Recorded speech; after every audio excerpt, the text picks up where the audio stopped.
his work is cut out for him. Immediately, he left the villa. He inaugurated actually a committee to look into the creation, operationalization framework about the much touted state police conversation in Nigeria. And of course, that is one topic that has been on the mouth of many Nigerians to say security is local, largely local. Really, we should have people who are willing, people who understand the terrain, people who are well trained, who are motivated, who sometimes maybe even speaks the language, who can pick up information and act on it, be in charge of policing, especially in our communities, just like the models that we have, for example, in the US with the state police, with those at the federal level, the CI, the FBI, the sheriffs at the local level, the state police, NYPD, LAPD, all of those PDs, like I talked about earlier. And so, Tunji Disu has taken a cue from a CNC, because Mr. President has said it, more than a year ago, that is given to that idea. And there are many persons who even feel maybe one of the albatross, or maybe one of the sins, quote unquote sins, of Egbeto Queens, because he appears averse to that idea. That's one of the information in the public space. For him, Tunji Disu has taken the bull by the horn on the same day that he was sworn in, inaugurated that particular committee to walk around it, and has given them, a 1 month working period for them to get to work and do these things. The committee is to be headed by Professor Oluogunshaki. He has been appointed to lead the 8-member State Police Committee, while CP Bode Ojachuni was appointed as secretary. And Professor Ogunshaki is not a novice. He's not a new name when it comes to policing and policies in Nigeria. Ogunshaki is the Director General of the National Institute for Police Studies. Other members are DCP Okebechi Agora, DCP Suleiman Gulma, ACP Kechuku Okafo, CSP Tululokwe Ipimisho, and retired CP Manuel Ojuku, the Provost of the Police Public Relations School. And addressing the top hierarchy of the force, the IGP said leadership is not about position but responsibility, and he has clarified that state policing is not intended to replace or diminish the Nigeria Police Force, but rather to function as a complementary structure within a coordinated national security framework that strengthens national cohesion and institutional effectiveness. That was, part of the statement given by the police yesterday through the Police Public Relations Officer, Benjamin Hundeyin. I'll allow you to take a listen to part of what the new IGP, Tunji Disu, said while inaugurating that committee yesterday in Abuja. For the responsibility one accepts. Today, I stand before you fully conscious of the weight of this responsibility and the high expectation of our officers, our nation, and Nigerian people. The Nigerian Police Force exists to serve the people, protect the nation, and uphold the rule of law. These are not abstract ideals. They are daily obligations. Our authorities derive not from merely statutes, but from public trust. Once that trust is weakened, our effectiveness is diminished. Under my leadership, professionalism, accountability, and transparency shall not be a slogan, it shall be a standard. We must be clear-eyed about our realities in an era of heightened public scrutiny and instant communication. Every action of the police reflects instantly on the entire police force. As leaders, we must continually remind ourselves of an enduring truth. Authority is strongest when it is exercised with restraint, fairness, and sound judgment. While uniform confers lawful powers, it is our conduct, our words, our actions, and decisions that ultimately confers legitimacy. Respect for human rights is therefore not optional. Respect for human rights is therefore not optional. It is fundamental to professionally policing and central to sustaining public trust. The Nigerian police force is, first and foremost, the people's police, and our continued relevance depends on the confidence the public places in us. Every Nigerian, irrespective of status, belief, or background, must be treated with dignity. All right, that was part of what the IGP said while addressing the high command of the Nigerian police, and he said a lot of things there. In fact, the issue, firstly, about the look that the police will have under him to say, and he said, your welfare is sacrosanct, it won't go down, it can only go up. And then it sounded a note of warning. The issue around human rights, it cannot be overemphasized. In fact, he had to say that statement twice. Conversations around human rights, not just because a policeman begins to do anyhow, the way we say in Nigeria. We are being joined this morning by security consultant and, of course, somebody who really is very interested about having Nigeria safe and safer. Dr. Chuksma, he joins us virtually. Doctor, good morning. Good to speak with you. Yeah, good morning. Yeah, good morning, family.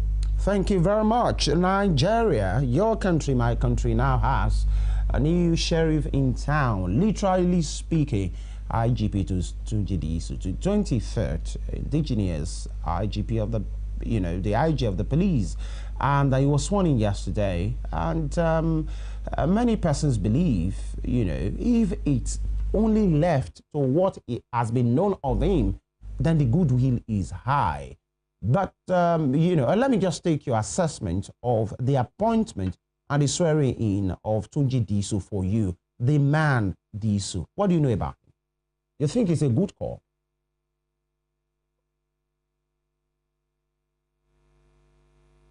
Dr. Chus, you can go ahead if you heard me. Did you hear me, sir? Okay, can you hear me now? Yes, I can hear. Did you hear my question? Just heard you that you've been going off and on. Okay, yes. Should I repeat the question? Yes. No, I didn't quite the question. Can you repeat the question, please? Okay, all right. Yes. I'm saying the appointment of Olatunji Disu as the IGP and the swearing in yesterday, in some quarters was greeted with excitement to say, if only what is known about the man, his time in Lagos, the RRS, the goodwill that he enjoys, it seems like a people's man. If that is only the thing about him, one will say, okay, maybe he will do well. But there are some that will say, when you have left some capacity smaller, respectively speaking now, and you are now sitting at the end of affairs, you'll be working strictly with politicians, with policy makers, you sit atop every form of information, sit at your table, maybe it's another kettle of fish. But firstly, I want to ask you, the man, Tunji Disu, with what you know about him, do you think it's a right call, at least with what we have? I'll start off by saying, without being biased, emphasis on that. He is a perfect and articulated operational police officer. I repeat, perfect operational police officer. He's very, very articulate. He's a man I know quite well. I've known him, I've seen him at work, I have worked with him, been with him during operational hours and duties. I have seen him do his job. What he says is what he does. And I pray that nobody interferes with him in any way or manner in the course of his duties, in the discharge of his job. That is the thing, is to make sure we remove as much interference on him. I'm happy the president has given him the power, the go-ahead, has read the Riot Act to him, and I pray he does it as he usually does his job. Based on his antecedents with RRS in Lagos, where I dwell in Lagos, we've seen what he has done. Everybody can attest to the tenure for the years while he was in charge of RRS. Lagosians could sleep with their eyes closed. And even those in River State could also attest to his short stay there in River State, where he had combed the area and, there was no sleeping place for these hoodlums again, the so-called kidnappers. Everybody except one had been taken off. And that's it. So he has a good track record. And I pray that nothing blemishes it. And we all look forward to his tenure while he's here. He's started on the right note, and we pray he goes through and ends on a very good note. Yeah, all right. You have just corroborated almost the thought of many Nigerians who believes, perfect gentleman, he has that human face to his work. In fact, there was a time I remembered that I think it was on the Third Mainland Bridge, and then he was leading a team at the time, just like 10 years ago, thereabout, and a woman's car broke down, and the team that Tunji Disu was leading came up to the man, the woman, helped her with her car, make sure she was good, and led her away. It was a woman who came on social media to say, thank you to the Nigeria police. He's such a gentleman and perfect officer like that. But then, just like we have said as well, is that enough in Abuja? And when I mean Abuja, not just as a location, he's sitting right now at the Louis Edet House, taking briefs from politicians, from people, and all of this is coming at a time in which security is not in its best shape in Nigeria. His records, being this and that, and all of those spacings that he has worked, will that be enough to make him stand tall? Now that he's not just going to be taking others, he will be the one giving others, and maybe taking others from, not others, information, favors from different quarters. The election is almost here. Banditry ravaging in this place, kidnapping in the other place. Will whatever people know about Tunji Disu be enough to work with now that he's the #1 man? Okay, I'll help you here. I'm not holding brief for him. I'll help you here. TJ Disu has always had a dream for what he wanted the Nigerian police force to be like. Now the opportunity has come for him to put his dream into reality. And I believe he will stop at nothing to ensure this reality comes to place. If you can survive Rivers State as a police officer, I don't think there's any other place you cannot survive as a police officer. That is one. He was able to do what he did here in Lagos, despite the pressure on him by the who is who here in Lagos. You'll be amazed that Lagos and Abuja are almost the same thing. The same people in Abuja are the same guys here in Lagos. He was able to balance it to ensure a sure fair that everybody, every nook and cranny of Lagos had a fair share of the visibility of the RRS. Whether you were rich or you were poor, the RRS was within your neighborhood. And if he could do that balance as much as he did then, I don't think he can do it anywhere. I don't think he cannot do it anywhere. He's a man who has an open door policy. He doesn't look up or look down at anybody. He picks up his calls. If you have access to his phone number, you call him, he'll definitely pick up your call. I don't know how he's going to continue doing that one now, but he picks up everybody's calls. You as the commissioner of police. And I tell you for free, he has an open door policy. He listens, and he does things without any form of bias. Right. Well, on the lighter note, I'm not sure if he will still have that kind of time to be picking up calls now, because if he does, he won't do next to nothing as far as his job is concerned. That's why I said so. Yeah. All right. But, you have given him that, it seems he's a man that you have huge respect and confidence in his ability. But some will say, because you said Lagos is quite a complex state, with his metro nature, with his slum nature, with his luxury end nature, with his trenches nature, that he was able to do well while he was in charge of that intervention squad for the RRS. But some will tell you, Dr. Chooks, that Nigeria is far much complex than Lagos. You're talking about Kebbi, you're talking about Jigawa, you're talking about Osun, you're talking about rivers, you're talking about people that don't speak your language, you're talking about having to work with even people within different ACPs, different CPs, different AIGs, and you won't be the one in these places. You still have to work with people. And there is a reason why I keep referring that the electoral season is here. In fact, let me just put this in so that you can answer together. There are some, I had to ask guests yesterday, and I need your opinion on that as well, that feel you can't take it away that people will always relate. People who have worked together before, and possibly they have a good testimony about themselves. Maybe later in life, if their paths will cross, if there is a recommendation to be made, those persons as well might be the one to come first to your mind. I give it to that people who have that school of thought. But there are some that will say the Tinubu expansionist agenda, due to some people's school of thought, this is a narrative from the public space, is what is being taken to Abuja. He came in and changed the policeman that was there. Egbetokun came in, a Lagos boy, a Tinubu boy, in a manner of speaking, And now another Lagos boy, another Tinubu boy has been brought in to Abuja again. Some will say he's still part of maybe Mr. President try to expand his political and,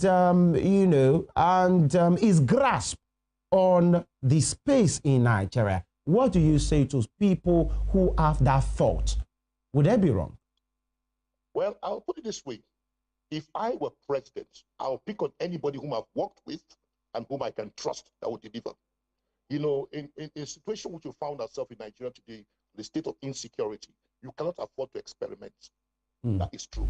Yes, somebody might be there who might be better. I use the word might be better, but I've not tried him before.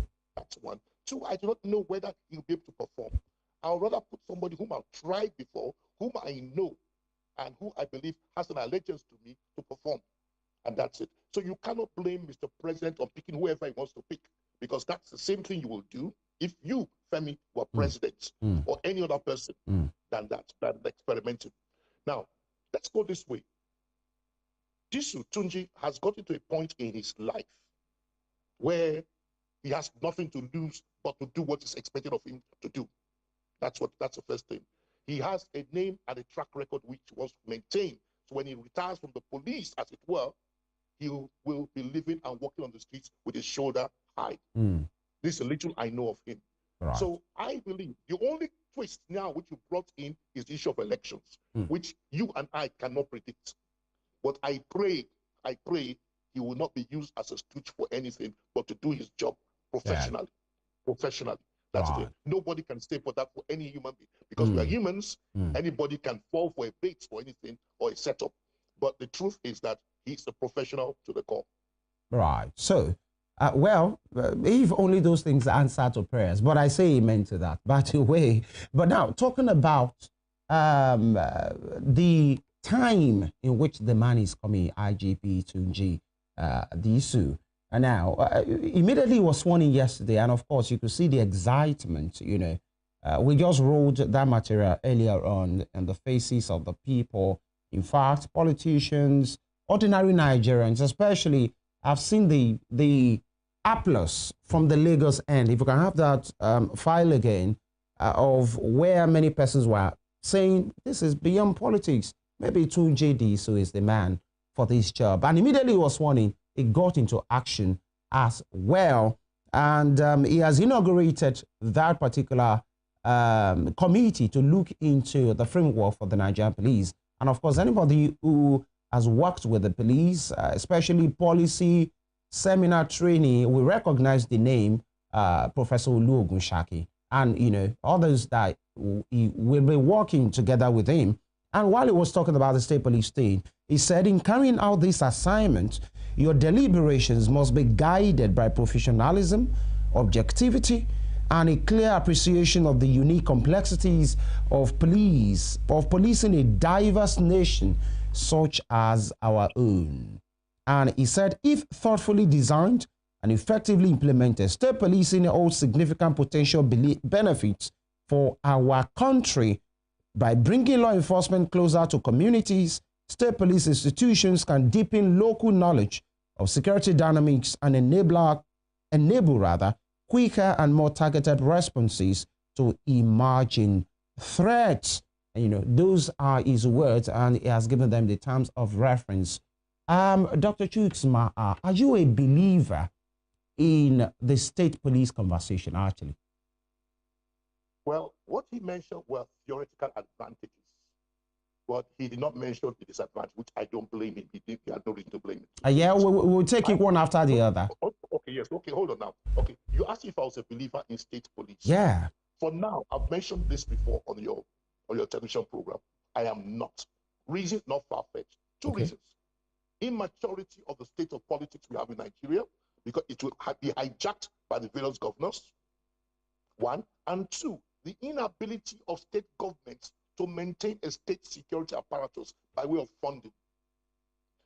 Most governments in Nigeria, when I'm talking of government, I'm talking of state governments, are yet to grapple with paying salaries.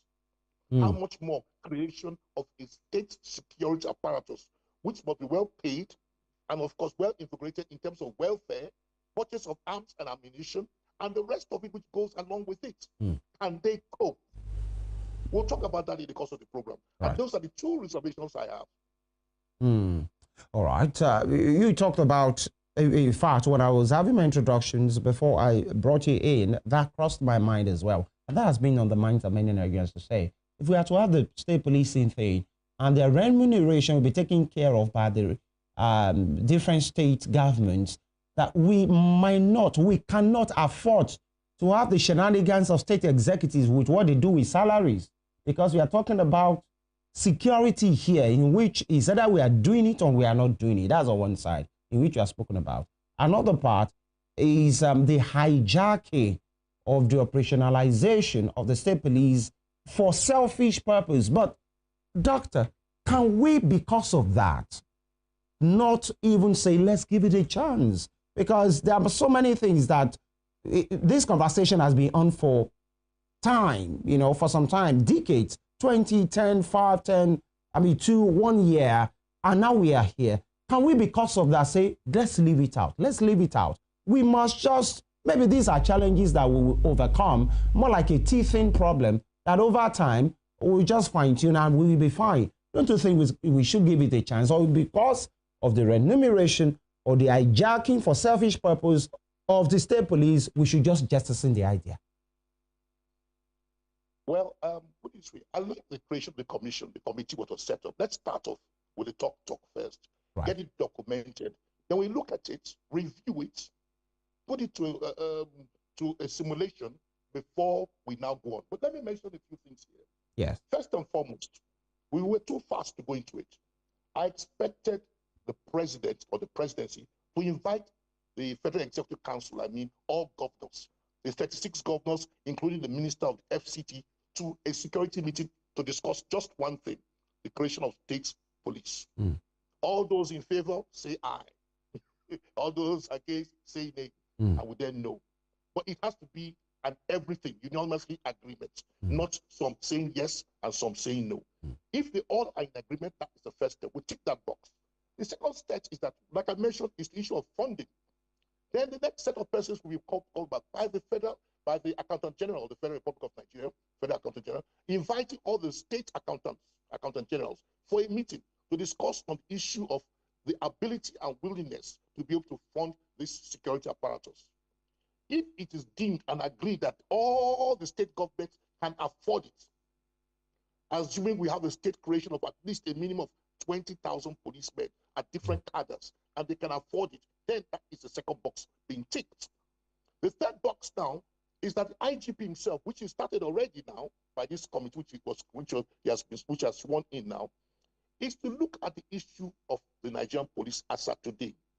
And of course, charge the various CPs of the 36 states, including Abuja, to come up with just 5 things. Just 5 things. One, the peculiarity of the various crimes that are being perpetrated in their states. Peculiarity. Secondly, the frequency of such crimes. Thirdly, the ability to be able to resolve these crimes. And if they are not able to do so, what has brought about this inability? Is it to do with manpower shortages, manpower issues, logistics, transportation and communication? Or is it to do with firepower? Or it has to do with intel, and any other thing. But the most important thing here is the number of reported distress calls. If you say we get 20 distress calls a day, how many were you able to resolve that day? If you are able to resolve more than half, that's a pass mark. Less than half, that is a failure. So all these things will be brought in with indices and proof and be brought forward. Then we begin to look at it to say this has why, or this is the reason why the Nigerian police has failed. We have looked at it why and how we can go about it.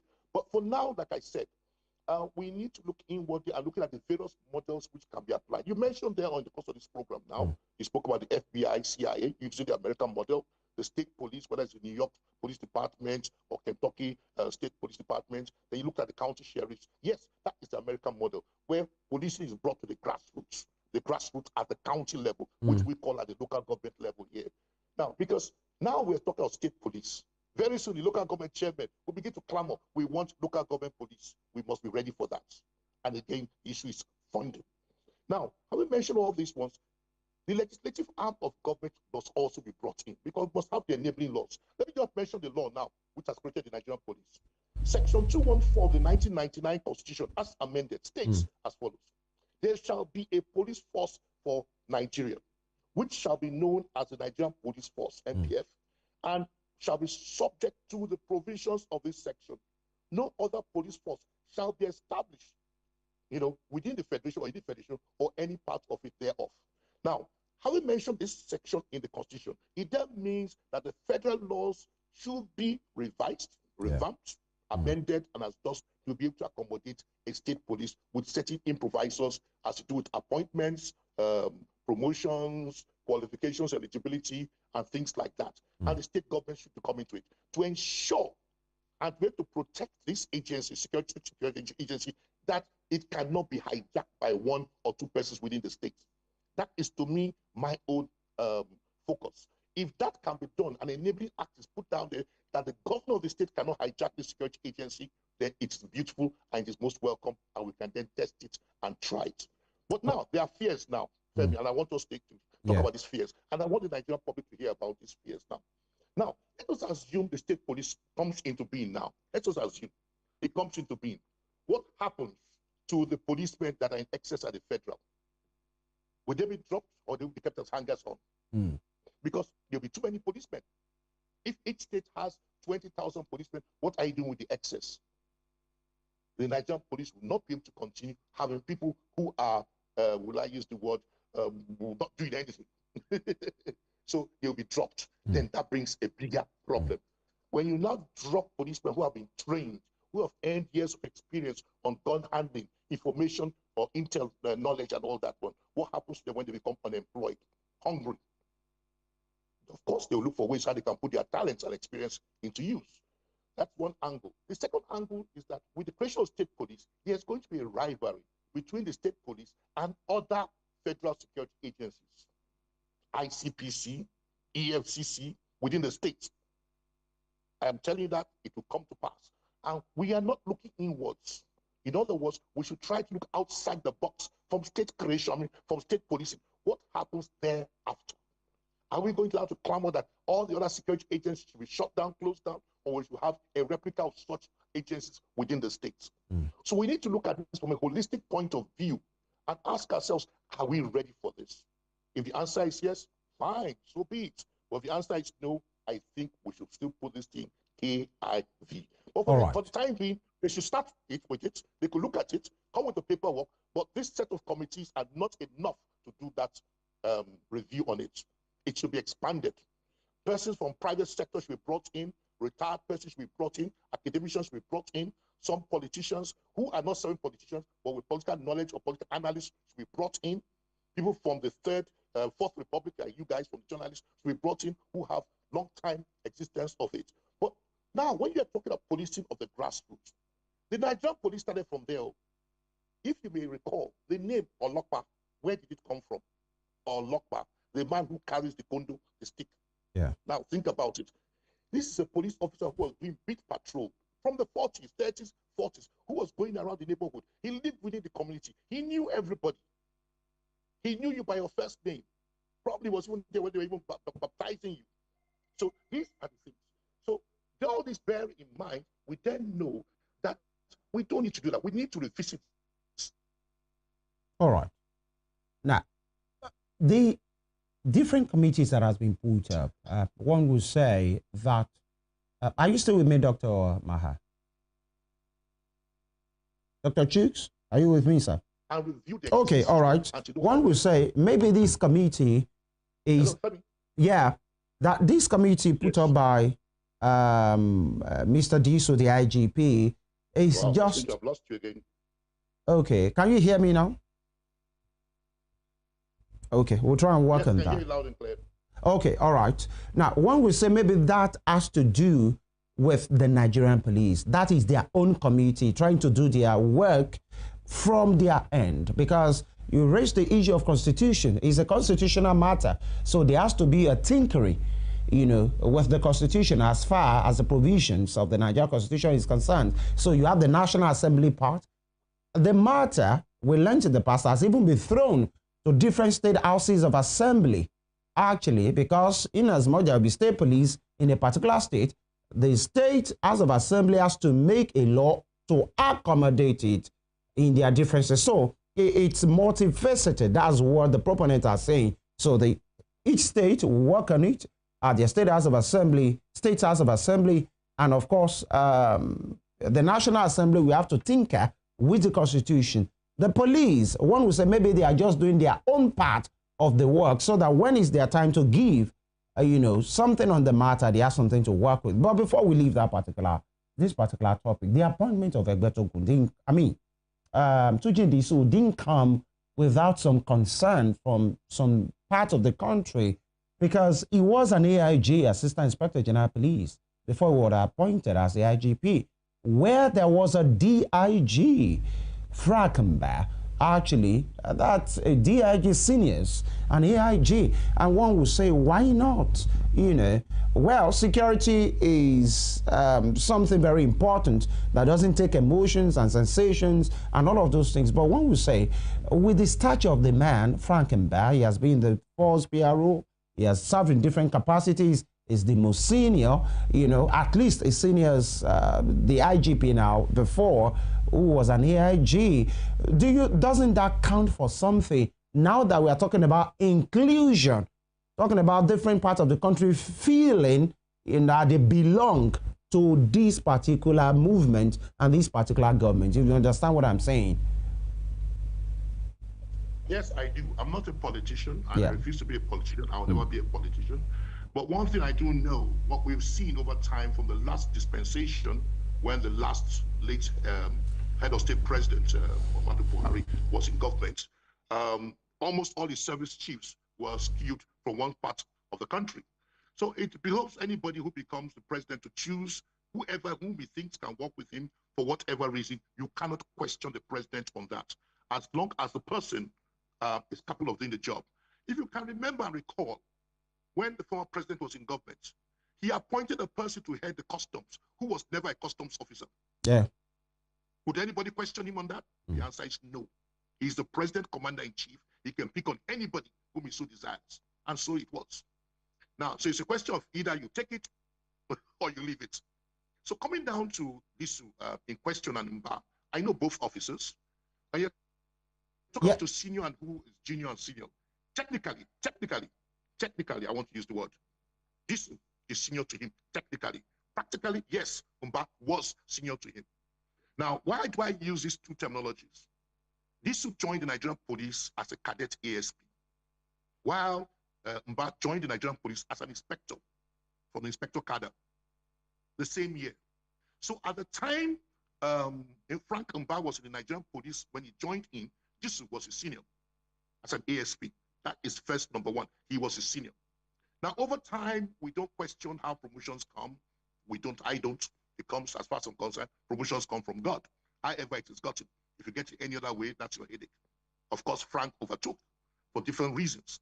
Now, the police too has a structure which follows a regional structure too, where it tries to balance people from different parts of various geographical areas to fill in certain appointments. If there's a vacancy there, you have a faster promotion into that thing.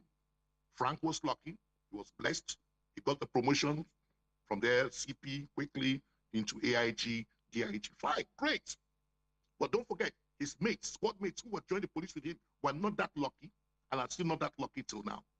Now, if he has assumed, which he decided to stay in office, to still serve as a police officer, he is duty bound to give all compliments to the new IG. All right. Irrespective. Now, this is the issue. So some have argued that why will Frank stay behind as a DIG? Why doesn't he retire? The answer is yes and no. It's left for him to take the decision, because technically, like I said, he was Disu's junior. Practically, yes, senior, up to the grade of AIG, DIG. So if he stays behind, the choice is his. He has nothing to lose. If he stays on, well, this has a lot to gain from him, from experience. But when you look at it operationally now, operational experience, now, without any mixing of words or anything, I'll give it down to Disu. Frank has been a fine spokesman. He's a beautiful guy. He's quite articulate with the words of English language. He can convince anything. He can even sell snow to anybody down in the either Norway or in the far north, at the poles, the Arctic poles. So, yes, both of them are good officers.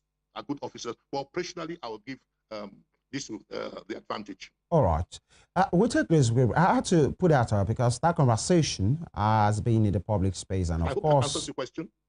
Yeah, and that conversation has been in the public space since the appointment of Tunji Disu to say, okay, why is it people from this particular place that the president have been appointing? Why not consider to give the people from the other part of the country a sense of belonging? But some will say maybe when security call is being made, possibly it's more than that. Let's take a quick break, Dr. Maha, and of course our viewers.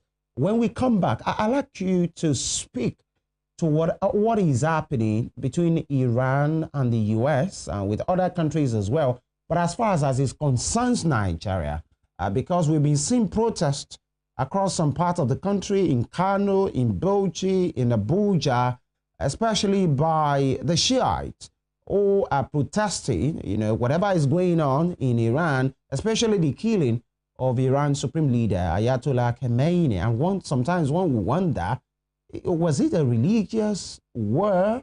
And some will wonder, was it need for you people? This is happening to Iran. Why are we protesting? Why are you guys protesting in Nigeria? But maybe there is more than meets the eye, and you might be able to help us. Stay with us.